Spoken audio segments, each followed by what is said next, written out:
પ્રભુનો સ્વભાવ પેલી માં જેવો છે કે જેમ એ માં એના નાનકડા બાળકને લઈને બજારમાંથી જતી હતી અને બાળકની દૃષ્ટિ કોઈ રમકડા ઉપર પડી અને બાળક જીદ કરવા લાગ્યું કે માં મારે આ રમકડું જોઈએ છે. પણ માએ જ્યારે એની કિંમત જોઈ, કિંમત એટલી વધારે હતી કે લઈ શકે એમ નથી. બાળક રડતો રહ્યો, ગગડતો રહ્યો, પણ જેમ તેમ કરીને માં એને સમજાવીને ઘરે લઈ આવી. જ્યારે ઘરે આવી ગયા તો બાળક તો ભૂલી ગયો કે એને આજે શેના માટે કજિયો કર્યો હતો, પણ માં ભૂલી ન શકી કે આજે મારા દીકરાએ પહેલી વાર મારી પાસે કંઈક માંગ્યું, પણ હું કેવી અભાગી માં, એને એ અપાવી પણ ન શકી. ભૂખી રહેતી, તરસી રહેતી, અને એક એક પૈસા જોડીને જ્યારે એના દીકરાનો જન્મદિવસ આવ્યો અને ત્યારે એટલા પૈસા ભેગા થયા અને ભાગતી ભાગતી ગઈ અને જઈને એ જ રમકડું લઈને આવી કે જેના માટે બાળકે જીદ કરી હતી. અને જ્યારે પેક કરીને બાળકને ગિફ્ટ આપ્યું, બાળકને લાગ્યું મારી માં શું લઈને આવી હશે, ને જ્યાં પેકિંગ ખોલ્યું અને એ જ વસ્તુ દેખાઈ કે જેના માટે એણે ક્યારેક જીદ કરી હતી, ત્યારે બાળકના આંખમાંથી આંસુ આવ્યા કે મારી માનો સ્વભાવ કેવો છે. બાળક તો જીદ કરીને ભૂલી પણ જાય, પણ માનો સ્વભાવ એવો છે કે એના બાળકના મનમાં જાગેલા કોઈ પણ મનોરથને એની માં ભૂલતી નથી અને સમય આવે એને પૂર્ણ પણ કરે છે.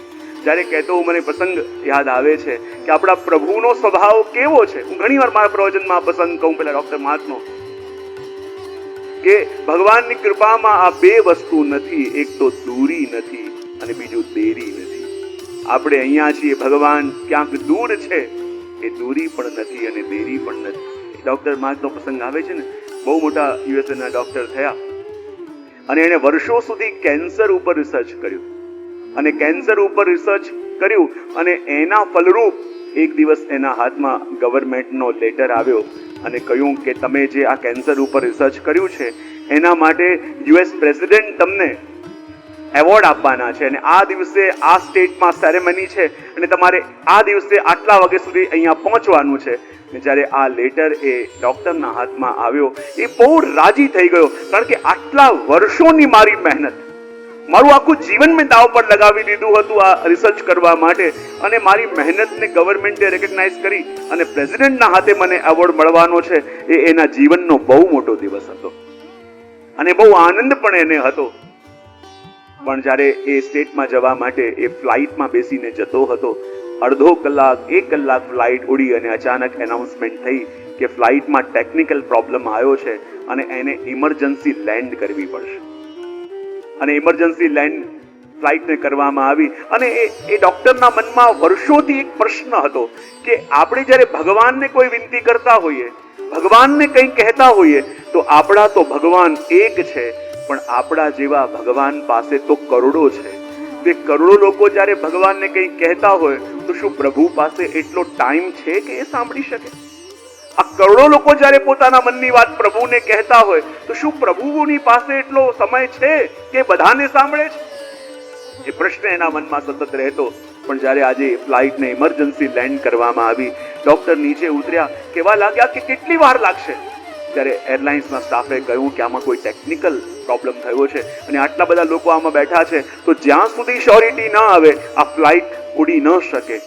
1 કલાક થયો, 1.5 કલાક થયો અને હવે ડોક્ટર કહેવા લાગ્યો કે મારે કોઈ પણ હિસાબે સાંજે ત્યાં પહોંચવું છે. મારા લાઈફનો એટલો મોટો દિવસ છે, આજે પ્રેસિડેન્ટ આવવાના છે, આટલા મોટા મોટા લોકો આવવાના છે, એમના હાથે મને એવોર્ડ મળવાનો છે અને જો પહોંચી નહીં શક્યો તો મારા જીવનભરનું સ્વપ્ન પાણીમાં જતું રહેશે. પણ એરલાઇન્સ વાળા કહે કે જ્યાં સુધી ચેકઅપ કરીને ક્લિયરન્સ ન મળે અમારે કેમ પ્લેન ઉડાવાય? અને જ્યાં થોડી વાર થઈ અને ડોક્ટર કે હવે કેમે કરીને હવે મોડું થાય એમ નથી, મારે પહોંચવું પડશે ત્યાં. ત્યારે એરલાઇન્સના સ્ટાફે એક સજેશન આપ્યું કે જો તમે ફ્લાઇટના ભરોસે રહેશો અને જો ફ્લાઇટમાં પ્રોબ્લેમ સોલ્વ ન થયો તો કદાચ અમારે આ ફ્લાઇટ કેન્સલ પણ કરવી પડે. પણ એક સજેશન તમને આપું છું કે તમે આ એરપોર્ટ ઉપર છો ને, ત્યાંથી કાર હાયર કરીને તમે પોતે જ ડ્રાઈવ કરીને જશો તો 2-2.5 કલાકમાં તમે ત્યાં પહોંચી જશો અને પ્રસંગ અટેન્ડ કરી લેશો. અને ડોક્ટરને પણ એ વાત બરાબર લાગી કે ફ્લાઇટનો ભરોસો નહીં કેન્સલ થઈ શકે, પણ હું ડ્રાઈવ કરીને અહીંયાથી જઈશ તો 2.5 કલાકમાં હું ત્યાં પહોંચી જઈશ અને સાંજનો પ્રસંગ હું એટેન્ડ કરી લઈશ. એ સામાન લઈને જલ્દી ભાગ્યો અને જ્યાં ડ્રાઈવ કરીને જતો હતો ત્યાં જ એકદમ ક્લાઇમેટ બદલાયું. એકદમ કાળા કાળા વાદળો આવવા લાગ્યા, વીજળીઓ ચમકવા લાગી, વાદળ ગરજવા લાગ્યા અને એટલું અંધારું થઈ ગયું અને એવો ધોધમાર વરસાદ, એટલો ધોધમાર વરસાદ કે 1 ફીટ પણ આગળ જોઈ શકાતું નથી, એટલું અંધારું થયું. અને ડોક્ટરને લાગ્યું કે આજે જ મારી સાથે આવું કેમ થઈ રહ્યું છે? મારા જીવનનો એટલો મોટો દિવસ, મારા જીવનનું આજે સૌથી મોટું સ્વપ્ન પૂરું થવા જઈ રહ્યું છે અને આજે પ્રભુ મારી સાથે આવું કેમ કરે છે? એટલો વરસાદ અને આગળ કંઈ દેખાતું નથી. અને ભૂલથી ડોક્ટરે એક ખોટો ટર્ન લઈ લીધો અને કાર કાચા રસ્તા ઉપર જવા લાગી. અને જ્યારે કાચા રસ્તા ઉપર જવા લાગી અને ડોક્ટર સમજી ગયા કે રસ્તો ભટકી ગયો છું અને હવે પાછા જવાનો કોઈ ચાન્સ નથી અને સામે કંઈ દેખાતું નથી, અને ગાડી જઈને એક ઝાડ સાથે ભટકાઈ. અને જ્યાં ઝાડ સાથે ગાડી અથડાઈ, એ બહાર નીકળ્યો અને વિચાર કરવા લાગ્યો કે આજે આવું મારી સાથે કેમ થઈ રહ્યું છે? આજે મારા જીવનનો કેટલો મોટો દિવસ અને ભગવાન મારી સાથે આવું કેમ કરી રહ્યા છે? આ ગાડી ભટકાય, આસપાસ ક્યાંક કોઈ ફોન મળે તો ફોન કરીને કોઈ ઇમરજન્સી હેલ્પ માંગી લઉં. આસપાસ ગોતવા લાગ્યા પણ કોઈ ઘર દેખાતું નથી ને સામે એક નાનકડી ઝૂંપડી જેવું છે. એને લાગ્યું કદાચ આમાં ફોન હોય તો હું હેલ્પ માટે ફોન કરી દઉં. અને જ્યાં એને નોક કર્યું તો ત્યાં એક વૃદ્ધ માજી રહેતા હતા.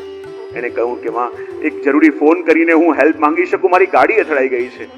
ત્યારે માજી કહું, બેટા મારા ઘરમાં તો લાઈટ પણ નથી, ફોન ક્યાંથી હોય? પણ બેટા, તને જોઈને એવું લાગી રહ્યું છે તું આખો પલળી ગયો છે, ઠંડમાં ધ્રુજી રહ્યો છે. એવું કર બેટા, બીજું તો કાંઈ નથી, થોડી 10 મિનિટ અંદર આવીને બેસ, હું તને ચાય પીવડાવી દઉં જેથી તારા શરીરમાં થોડી ગરમી આવી જાય. ડોક્ટરને પણ લાગ્યું કે ઠંડીમાં એટલું બધું સ્ટ્રેસ થઈ ગયું છે, થોડી વાર બેસીને ચાય પીને આગળ જઈશ. અને એ અંદર આવીને બેઠો અને ત્યારે પેલા વૃદ્ધ માજી એના માટે ચાય બનાવીને લાવ્યા અને ચા એને આપી. એને કહ્યું, માં આપ ચાય નહીં પીઓ? એને કહ્યું કે ના, મારો પ્રભુને પ્રાર્થના કરવાનો સમય થયો છે. અને જ્યાં ડોક્ટર એક સિપ ચાય પીએ છે અને માજી સામે બેઠા બેઠા પ્રભુને પ્રાર્થના કરે છે. એક પ્રાર્થના પૂરી થઈ, બીજી પૂરી થઈ, ત્રીજી. અને ડોક્ટરે પોતાની કુતૂહલતાથી માજીને પૂછી લીધું, માં, શું તમને એવું લાગે છે કે આ ગાઢ જંગલની અંદર નાની ઝૂંપડીમાં કે જ્યાં લાઈટ પણ નથી તમે બેસીને પ્રભુને યાદ કરો છો, પ્રભુને પુકારો છો, તો પ્રભુની પાસે એટલો ટાઈમ હશે કે આ લાખો કરોડો જે પ્રભુને પુકારી રહ્યા છે એમાંથી પ્રભુને તમારી આવાજ સાંભળવાનો ટાઈમ મળશે? શું તમને લાગે છે એવું કે પ્રભુ તમને સાંભળતા હશે? ત્યારે પેલા વૃદ્ધ માજીએ કહ્યું, આજ સુધી તો પ્રભુએ મારી બધી વિનંતી સાંભળી છે, પણ ખાલી એક વિનંતી નથી સાંભળી. ડોક્ટરે કહ્યું, કઈ વિનંતી? એને કહ્યું, સામે જો. જ્યાં સામે જોયું તો એક નાનું ઘોડિયા જેવું હતું અને એમાં નાનકડું એક બાળક સૂતું હતું. એને કહ્યું, આ કોણ છે? બોલે, આ મારો પૌત્ર છે, મારો ગ્રેન્ડસન છે. એવા 3 મહિના પહેલા જ મારો એકનો એક દીકરો અને મારી પુત્ર બધું કારમાં આવતા હતા અને કાર એક્સિડન્ટમાં બંનેની મૃત્યુ થઈ ગઈ અને આ નાનકડો બાળક મારા ભરોસે મૂકીને ચાલ્યા ગયા. પણ પ્રભુની ખબરની શું ઈચ્છા હતી? 1 મહિના પહેલા જ્યારે આની તબિયત બગડી અને ચેક કરાવ્યું ત્યારે ખબર પડી કે આ નાનકડા બાળકને પણ કેન્સર છે. અને એ સાંભળીને મારું મન બિલકુલ તૂટી ગયું. અને અહીંયા ડોક્ટરો પાસે બતાવવા ગઈ ત્યારે ડોક્ટરે કહ્યું કે આને એ પ્રકારનું કેન્સર છે કે એનો ઈલાજ આખા અમેરિકામાં એક જ ડોક્ટર પાસે છે અને એ એટલો દૂર રહે છે કે એની પાસે જવાના મારી પાસે પૈસા પણ નથી. ને ત્યારે ડોક્ટરે કહ્યું, એ કયા ડોક્ટરની વાત કરતા હતા? ત્યારે એમને કહ્યું કે એ ડોક્ટરનું નામ ડોક્ટર માર્ક છે. અને જ્યાં એ નામ સાંભળ્યું અને ડોક્ટરની આંખમાંથી ચોધાર આંસુ વહેવા લાગ્યા. એણે કહ્યું, માં, આજે મને ખાતરી થઈ ગઈ કે દુનિયાના કોઈ પણ ખૂણામાં બેસીને કોઈ પ્રભુને યાદ કરે છે ને તો પ્રભુ એને સાંભળે છે. દુનિયાના કોઈ પણ ખૂણામાં બેસીને જ્યારે કોઈ પ્રભુને યાદ કરે, પ્રભુ એને સાંભળે છે. જો હું ક્યાં જવા માટે નીકળ્યો હતો, પણ પ્રભુએ શું યોજન કરીને રાખ્યું હતું કે જંગલના અંદર એક કુટિયાની અંદર બેસીને એક માં મને યાદ કરી રહી છે. જવા માટે ક્યાં નીકળ્યો હતો ત્યાં જ પ્લેનનું બગડવું, નીચે ઉતરવું, હું કાર લઈને ગયો, એ જ વખતે માહોલ બદલી જવો, વરસાદ આવો અને હું રસ્તો ભૂલીને એવી જગ્યાએ પહોંચી ગયો કે જ્યાં જંગલની અંદર એવા એક ઓરડીમાં જેમાં લાઈટ પણ નથી ત્યાં બેસીને કોઈ યાદ કરે છે અને હું ત્યાં આવી ગયો. આ પ્રભુની કૃપા વિના શું છે? અને એટલા માટે તો કહીએ ને કે પ્રભુની કૃપામાં દૂરી પણ નથી અને દેરી પણ નથી.